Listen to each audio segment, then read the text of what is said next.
3 દિવસમાં નક્કી થઈ જશે કે ભાજપે જીતેલી મનપાઓમાં કોણ બનશે મેયર। ભાજપે આ પદો માટે સેન્સ પ્રક્રિયા શરૂ કરી છે। અભિનેત્રી અને ગાયિકામાંથી રાજકારણી બનેલી નેહા સુથારને હવે તાલુકા પંચાયતના પ્રમુખ બનવું છે। મહેસાણાની વિજાપુર તાલુકા પંચાયતના પ્રમુખ પદ માટે નેહા સુથારે દાવેદારી નોંધાવી છે।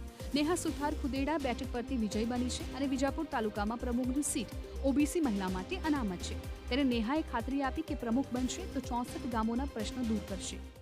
જે પણ તાલુકામાં જેટલા પણ અમારા 64 ગામ આવે છે એ ગામમાંથી જે પણ કંઈ ઇસ્યુ હશે જે પણ એ બધું જ સાંભળવામાં આવશે અને એને પૂર્ણ કરવામાં આવશે। મનપાઓમાં પણ મેયર પદ માટે સેન્સ પ્રક્રિયા લેવાઈ રહી છે। મેયર સહિતના પદાધિકારીઓ નક્કી કરવા માટે અમદાવાદ, સુરત, રાજકોટ, ભાવનગર અને મહેસાણામાં ધારાસભ્યો અને કોર્પોરેટર સહિતના શહેર સંગઠનના નેતાઓ સાથે પ્રદેશના નેતાઓ સેન્સ લઈ રહ્યા છે। જે બાદ મેયર તરીકેના નામો આપવામાં આવશે।